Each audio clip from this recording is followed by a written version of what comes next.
Sesaat lagi kita akan mengikuti Sekolah Injil Liburan Online Gereja Baptis Indonesia Setia Bakti Kediri. Jangan lupa untuk absen, sebutkan namamu di kolom komentar atau di live chat. Shalom, Tuhan memberkati.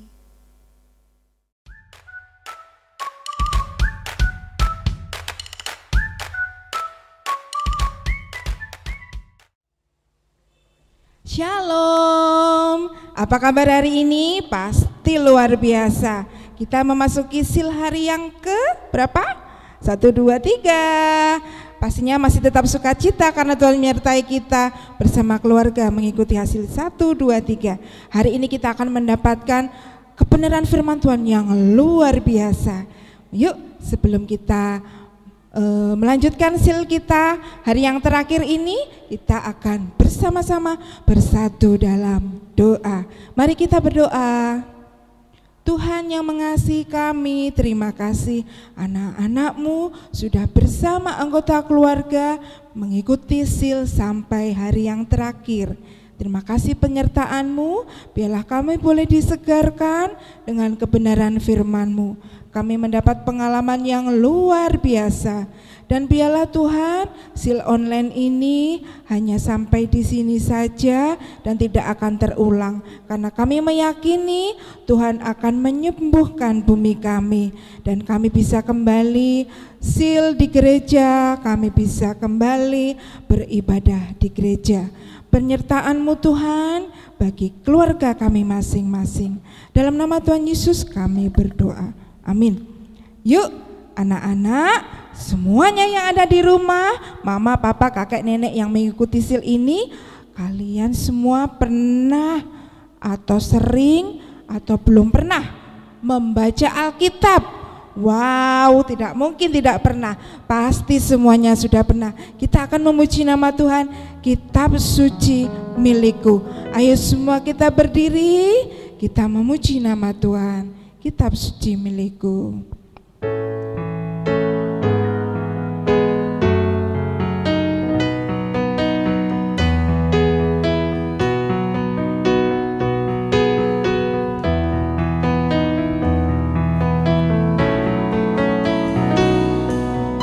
Kitab suci milikku, tak ternilai mutumu, yang menilik tiap kalbu, yang menilai hidupku, Yang menunjuk dosaku,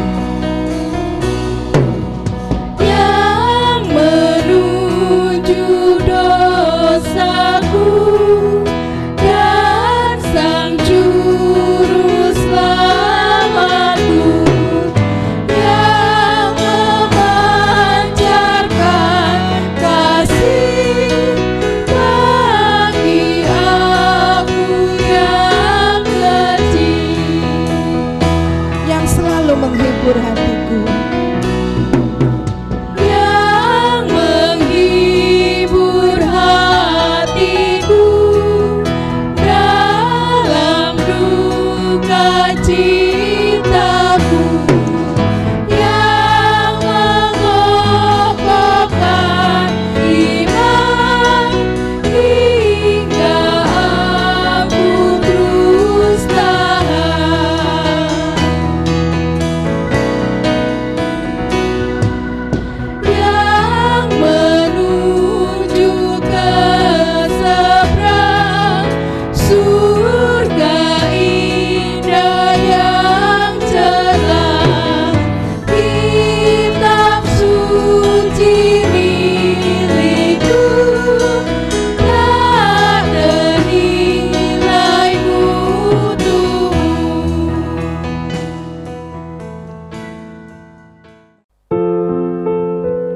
Yesus kasih padaku. Alkitab memberitahuku.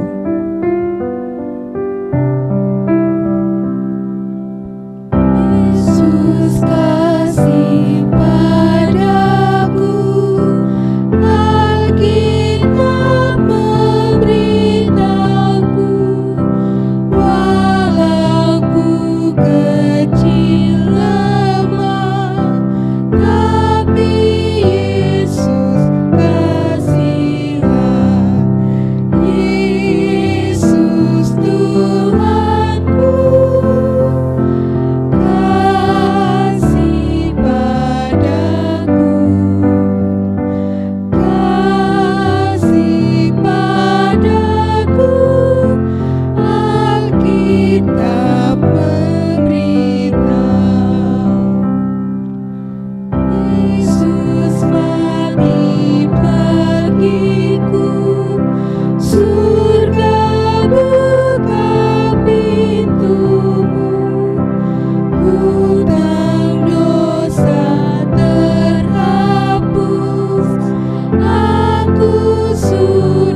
Alkitab memberitahu kita akan kasih-Nya.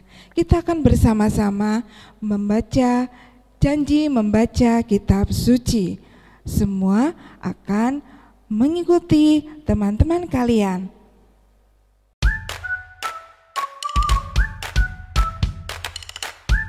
Janji membaca Alkitab. Saya berjanji untuk membaca Alkitab. Saya berjanji untuk membaca Alkitab dan merenungkannya setiap hari. Alkitab adalah firman Allah. Alkitab adalah firman Allah yang menjadi terang bagi hidup saya. Saya akan memegang firman Tuhan. Dan melakukannya. Sebagai tanda kasih saya. Pada Tuhan Yesus. Mari kita mempersiapkan hati kita hasil yang terakhir ini mendengar kebenaran firman Tuhan. Mari semua berdoa. Terima kasih Tuhan, buka hati kami, buka telinga, mata hati kami. Kami siap mendengarkan kebenaran firman-Mu. Segarkanlah kami Tuhan, supaya firman-Mu menancap dalam kehidupan kami. Dalam nama Tuhan Yesus kami berdoa. Amin.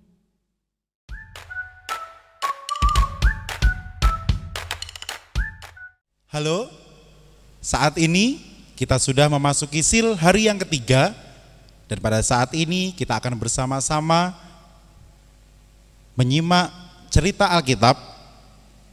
Pada kesempatan saat ini, cerita Alkitab diambil dari Matius 15 ayat 21 sampai dengan ayat yang ke-28 dengan judul Perempuan Kanaan yang Percaya.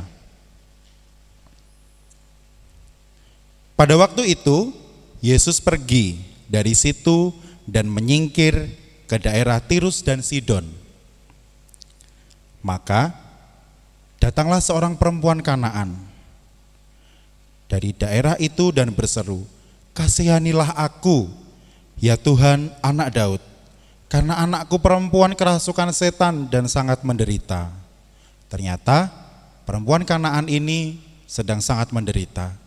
Putrinya yang sangat dikasihinya sedang mengalami suatu pencobaan. Putrinya kerasukan setan dan sangat menderita.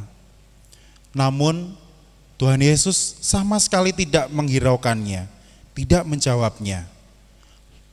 Murid-murid Tuhan Yesus datang dan meminta kepadanya, "Suruhlah ia pergi." Ia mengikuti kita dengan teriak-teriak.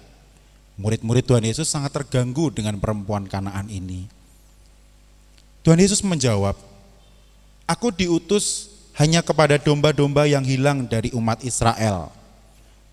Tuhan Yesus memberikan penekanan bahwa ia diutus ke dalam dunia ini untuk domba-domba yang hilang dari Israel. Namun perempuan ini mendekat kepada Tuhan dan menyembah sambil berkata, "Tuhan, tolonglah aku." Tuhan Yesus menjawab, "Tidak patut mengambil roti yang disediakan bagi anak-anak dan melemparkan kepada anjing." Tuhan Yesus sepertinya ingin mencobai perempuan Kanaan ini seberapa besar imannya.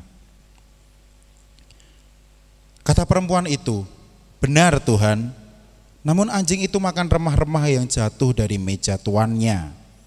Perempuan Kanaan ini masih berharap Tuhan Yesus memberikan belas kasihannya, sehingga Tuhan Yesus memberikan penyembuhan kepada putrinya yang sedang sakit kerasukan setan itu.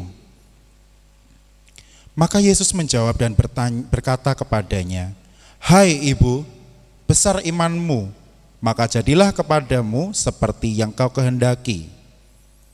Tuhan Yesus menjawab demikian karena Tuhan Yesus mengetahui iman yang sangat besar dari ibu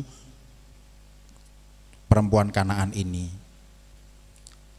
Usahanya, kesungguhannya untuk memberikan kesembuhan kepada putrinya yang sedang kerasukan setan sangat besar. Dia rela menemui Tuhan Yesus dan dia sangat bersuka cita ketika Tuhan Yesus mengucapkan demikian. Dan seketika itu juga anaknya menjadi sembuh. Dia sangat bersyukur, dia sangat bersuka cita, anaknya, putrinya memperoleh kesembuhan yang dari Tuhan Yesus. Hal ini membuktikan Tuhan Yesus mengasihi, menyayangi semua orang. Tidak peduli dia dari mana, tidak peduli dia berasal dari mana, bagaimana latar belakangnya, bagaimana kehidupannya, Tuhan Yesus menyayangi kita semuanya. Seperti yang dikatakan Tuhan Yesus, "Hai ibu, besar imanmu, maka jadilah kepadamu seperti yang kau kehendaki." Tuhan Yesus sudah sayang pada kita, apapun juga yang kita harapkan dengan iman kita, Tuhan Yesus pasti akan menggenapi. Tetaplah setia kepada Tuhan Yesus, karena Tuhan Yesus sayang kepada kita semua. Terima kasih, Tuhan memberkati.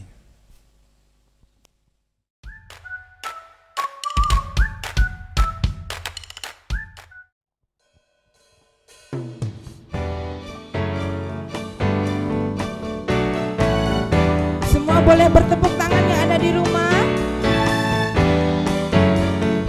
Yesus sayang semua. Yesus sayang semua, semua, semua. Yesus sayang semua, sayang semua. Sayang Papa, sayang Mama, sayang kakak, sayang adik, sayang kamu dan sayang semua. Yesus sayang kita semua. Yesus sayang semua, semua, semua.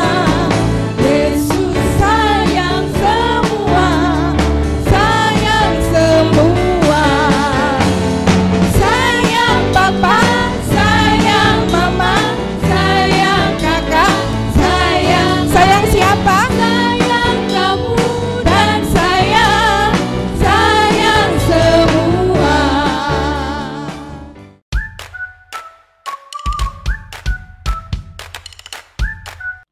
Adik-adikku yang saya kasihi, Madya dan Tunas Muda, sore hari ini saya ingin menyampaikan satu kisah.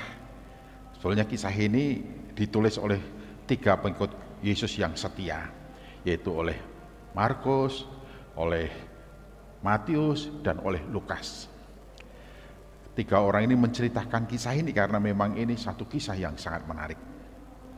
Ada seorang yang masih muda, dia adalah seorang pemimpin yang luar biasa, tapi dia juga adalah seorang usahawan yang sukses.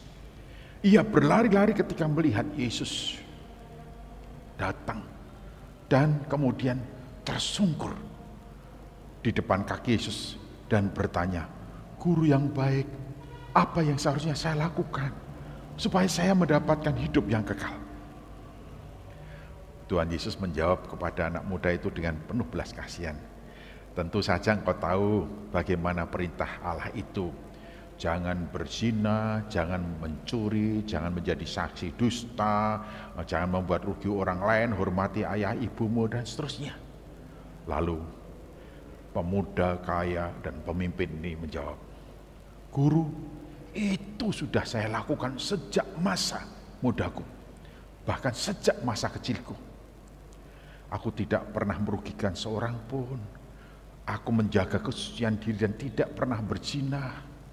Aku tidak pernah berdusta, tidak pernah berbohong dengan kata-kataku. Aku menghormati ayah ibuku, dan aku peduli terhadap semua orang." Lalu Tuhan Yesus Kristus memandangnya dengan penuh belas kasihan. Dan dia menjawab, Anak muda, tinggal satu yang belum kamu lakukan. Guru, segera beritahukanlah kepada hamba-Mu ini. Lalu Tuhan Yesus menjawab, tinggal satu yang belum kamu lakukan. Jualah semua hartamu, bagi-bagikanlah kepada orang miskin, lalu datanglah kepadaku dan ikutlah aku. Mendengar jawaban dari Tuhan Yesus itu, anak muda ini sangat kecewa sekali. Ia sangat sedih. Mengapa? Karena hartanya begitu banyak. Dia mempunyai harta yang sangat banyak. Dan dia sangat sayang dengan hartanya karena dia merasa telah bersusah payah dan berjuang begitu keras untuk mengumpulkan harta itu sampai ia sukses dan mempunyai banyak harta. Tapi kali ini Tuhan Yesus Kristus justru memberikan jawaban, jualah semua hartamu, berikanlah kepada orang-orang miskin, lalu ikutlah aku. Akhirnya pemuda pemimpin yang kaya ini pergi meninggalkan Yesus dengan sedih hati. Baik Lukas, Markus, Matius memberitahukan mengapa pemuda ini pergi meninggalkan Yesus. Karena dia sangat sayang dengan hartanya. Hartanya begitu banyak. Dia lebih memilih hartanya daripada mengikut Tuhan Yesus Kristus. Lalu dia pergi meninggalkan Tuhan Yesus Kristus. Setelah pemuda itu pergi, Tuhan Yesus Kristus memberikan satu penegasan. Alangkah sukarnya orang kaya masuk dalam kerajaan surga. Lebih mudah seekor unta masuk dalam lubang jarum. Wah, gemparlah para murid-muridnya. Adik-adik, para murid-muridnya gempar. Lalu siapa yang masuk surga? Siapa yang masuk surga? Siapa yang masuk surga? Padahal para muridnya tadi sudah melihat pemuda ini hebat, luar biasa. Pemuda yang kaya, yang sukses, yang tidak pernah merugikan seorang pun. Pemuda yang saleh, bahkan menghormati ayah ibunya, memperlakukan orang lain dengan sedemikian rupa. Ia tidak pernah berbohong, ia menjaga kesuciannya. Dari kesalehannya itu sangat luar biasa. Tapi Tuhan Yesus Kristus justru memberikan penegasan. Lebih mudah seekor unta masuk lubang jarum daripada orang kaya masuk dalam kerajaan surga. Nah, ini menjadi satu penjelasan untuk saya dan adik-adik semuanya. Ternyata harta benda, kekayaan bisa menjauhkan kita dari Tuhan. Harta benda, kekayaan bisa membuat prioritas kita tidak lagi kepada Tuhan. Kecondongan hati kita, kecondongan pikiran kita kepada harta daripada Tuhan Yesus Kristus. Jadi harta, uang, kekayaan itu bisa menjadi berhala untuk saya dan adik-adik semuanya. Oleh karena itu Tuhan Yesus Kristus memberikan penegasan. Sungguh alangkah sukarnya orang kaya masuk dalam kerajaan surga. Lebih mudah seekor unta masuk ke dalam lubang jarum. Sebetulnya ini juga merupakan satu penjelasan bahwa surga, hidup kekal tidak mungkin bisa kita peroleh, kita dapatkan oleh karena kehidupan kita yang saleh, oleh karena kebaikan hati kita, oleh karena ketekunan kita dalam menjalankan kehidupan agama, oleh karena kekayaan kita, oleh karena kita suka memberi dan sebagainya. Tidak ada satupun usaha yang dilakukan oleh manusia yang bisa menjadikan manusia itu memperoleh surga, mendapatkan hidup yang kekal. Jadi tidak mungkin manusia dengan usaha dan caranya sendiri dapat memperoleh surga. Hanya oleh karena kasih Allah di dalam Tuhan Yesus Kristus, kita dimungkinkan untuk mempunyai hidup yang kekal. Oleh karena itu, adik-adik, di dalam Yohanes pasal 3 ayat 16 berbunyi, karena begitu besar kasih Allah akan dunia ini, sehingga ia mengaruniakan anaknya yang tunggal, supaya barang siapa yang percaya kepadanya tidak binasa, melainkan beroleh hidup yang kekal. Wah, lalu Petrus datang, guru, kalau begitu siapa yang bisa masuk ke surga? Guru, lagi, kami sudah meninggalkan segala sesuatu dan mengikut engkau. Sebetulnya Petrus ingin bertanya, kalau kami mengutamakan Tuhan, mengikut Tuhan Yesus Kristus, percaya kepada Tuhan Yesus Kristus, Padahal kami sudah meninggalkan segala sesuatu, apa yang kami peroleh guru? Lalu Tuhan Yesus Kristus mengatakan begini, Petrus dan murid-muridku semuanya dan adik-adik, sekarang silahkan kamu hitung apa yang sudah kamu tinggalkan, yang sudah kamu korbankan oleh karena kamu mengikut aku.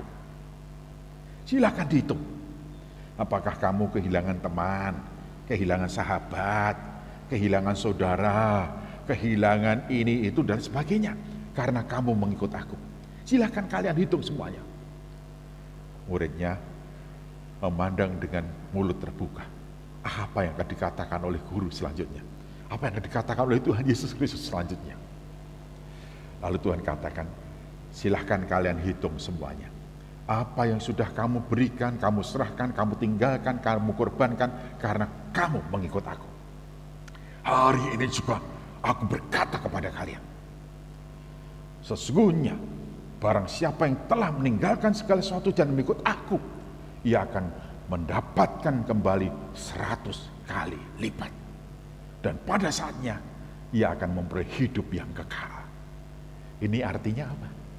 Kalau kita mengikut Yesus dan mengutamakan Tuhan Yesus Kristus, kalau kita percaya pada Tuhan Yesus Kristus dan mengutamakan Tuhan Yesus Kristus, maka kita bukan saja mendapatkan hidup yang kekal, jaminan masuk surga, tetapi juga sekaliannya itu juga akan ditambahkan kepadamu.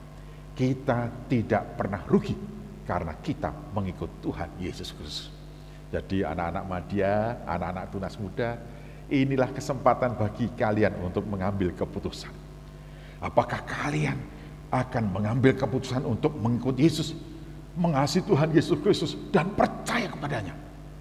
Kalau memang itu yang menjadi pilihan kalian, berdasarkan kebenaran firman Tuhan di dalam Injil Lukas pasal 18 ayat 28 sampai dengan 30, di sini kalian diberitahu oleh Tuhan Yesus Kristus, kalian tidak akan pernah rugi, kalian tidak akan pernah kehilangan apapun karena kalian telah meninggalkan segala sesuatu dan mengikut aku. Sebab aku akan mengembalikan kepadamu 100 kali lipat.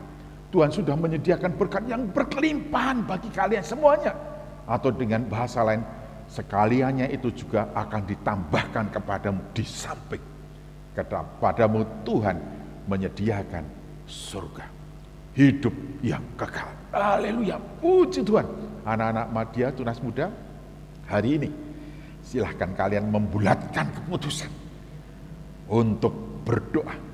Tuhan Yesus Kristus, hari ini saya mengambil keputusan mengikut Engkau, percaya kepadamu dan menjadi pengikutmu sampai Tuhan memanggilku. Aku akan mengutamakan Engkau Tuhan melalui belajarku, melalui pergaulanku, melalui kehidupanku dari hari ke hari.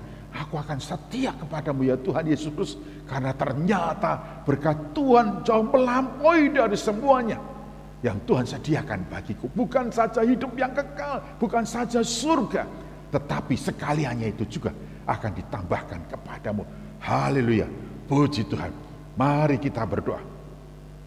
Tuhan Yesus, kami menyerahkan anak-anak-Mu yang telah mendengarkan kebenaran firman-Mu, cerita dari kebenaran firman-Mu tentang bagaimana kehidupan orang yang mengambil keputusan untuk mengikut Engkau dan mengutamakan Engkau sepanjang umur hidupnya. Ternyata Tuhan sudah menyiapkan berkat berkelimpahan, mengembalikannya 100 kali lipat dan menyediakan kehidupan yang kekal. Sebagaimana yang ditanyakan dan dicari oleh anak muda ini, Tuhan memberikan hidup kekal dan juga berkelimpahan berkat. Diberkatilah anak-anak Madya, tunas muda yang kesempatan ini mereka memperhatikan firman Tuhan dalam sekolah Injil Liburan. Di dalam nama Tuhan Yesus Kristus. Amin.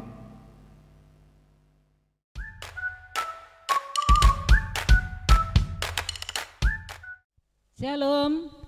Anak-anak yang dikasihi oleh Tuhan, bagaimana selama 3 hari kalian sudah mengikuti sekolah Injil Liburan? Sukacita, damai sejahtera, sudah mengikuti sekolah Injil Liburan dengan baik. Kami mengucapkan terima kasih juga kepada Bapak Ibu yang sudah mendampingi anak-anak belajar firman Tuhan di rumah. Kami mohon maaf, masih banyak kurangnya, tetapi kami percaya bahwa firman Tuhan akan menguatkan kita semua. Anak-anak, jangan takut, kalian tetap semangat untuk belajar firman Tuhan sebagai landasan hidup kita. Anak-anak yang dikasihi oleh Tuhan, sekolah Injil Liburan tidak hanya berhenti sampai di sini. Tahun depan masih ada lagi, tetap semangat. Setiap hari Minggu pun kalian juga ikut belajar firman Tuhan. Bagi anak-anak yang sudah kelas madya sampai tunas muda, bagi kalian apabila kalian sudah mendengarkan firman Tuhan dan kalian ingin dibaptiskan, kalian bisa mengambil keputusan melalui guru-guru kalian. Ada lembaran yang nanti akan disampaikan kepada kalian semua, dan kalian bisa mengikuti kelas untuk kalian bisa dibaptiskan untuk lebih maju lagi. Anak-anak, terima kasih Ibu sampaikan atas peran serta kalian dalam sekolah Injil Liburan.